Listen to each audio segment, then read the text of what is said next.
The Other Side is brought to you by Truman Insurance. Community driven, always honest, always reliable, always there. Looking forward to next year. What do you think this team needs to get back to where you were? Oh man, better luck, honestly. Well, the injuries and the injuries were insurmountable at times. Yeah. It's something that you will never use as an excuse, because I think we have the best scouting department in the game. I think our coaches weigh heavily on that. They do a great job of weighing the options of guys to bring in. You saw Nick Arbuckle. That's a potential Dane Evans right there. Yeah. So we've always got guys that are ready to go. And we had a lot of young receivers step up as well. Luckily, we didn't have too many injuries at that position. Sometimes at the wrong time we did. But to me, it's just the guys we lost at the time. You're looking at 4 or 5 starting DNs. That's really going to put a damper on your entire defense. And still, defense played great throughout the entire year. You end up losing Trey Roberson at a bad time. Honestly, I can't even name them all. You just lose guys the entire year, and it kind of just seemed like we kept losing our vets and our starters. Right. Guys that are very detrimental to a locker room, a feeling, a vibe that you have. One of the biggest things that blew my mind is we do this rookie award, and normally, Dave's like, all right, guys, get out. We got to vote on who's the rookie of the year. That, not stat-wise, nothing like that. Who really helped our team the most. And normally about 10 guys leave. We normally have about 10 guys, 10 to 15 as rookies, and half the team got up and walked out.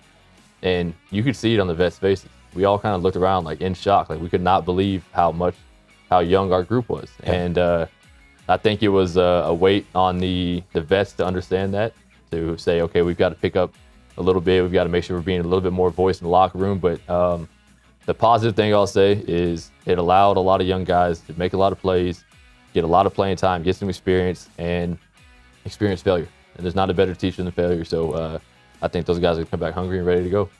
That's almost a catch-22. Young guys, but you're a young team now with experience going forward, right? Yeah, that's huge, man. Anytime you can get guys into play, it's very hard to do. A lot of times you've got your guys that are, you've got your Brandon Smiths that don't miss games or miss a year or anything. You've got the same guy at a position for 11 years.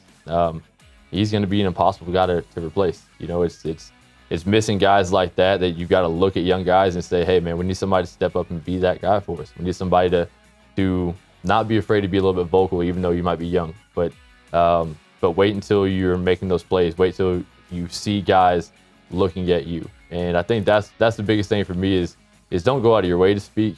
But when you see guys starting to constantly look at you like it's time for you to say something, that's when it's time to talk, and they're going to listen. So take us through Grey Cup. What are you going to be doing during the Grey Cup festivities? Oh, man, I got a lot going on. I'm a Team Shaw representative, so I'll be doing a lot of kids camps and things like that, hospital visits and whatnot. But, I was talking to Dave about it a little bit, making my way out to the award show.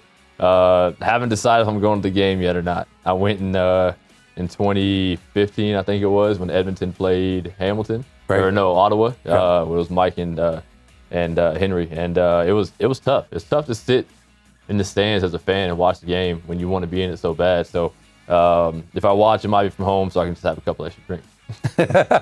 It's that hard, though, is it?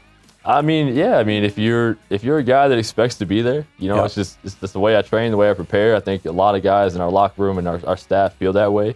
I think the day or two after the game, I was hurt. It was tough to swallow. I looked at myself in the mirror multiple times and told myself I'm better than what I just put out there.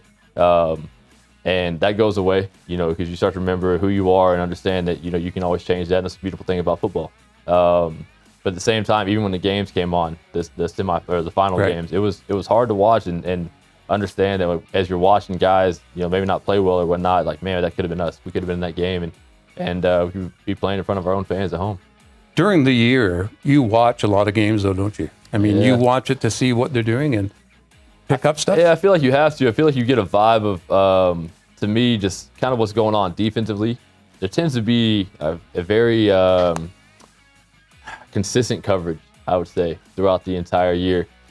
Teams always play different teams, different offenses differently, but it's almost like a 9-man drop became very popular a couple of years ago.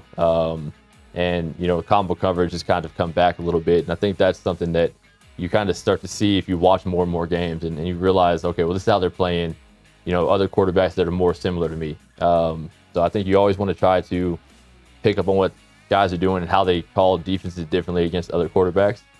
Maybe, different against a guy that runs the ball more.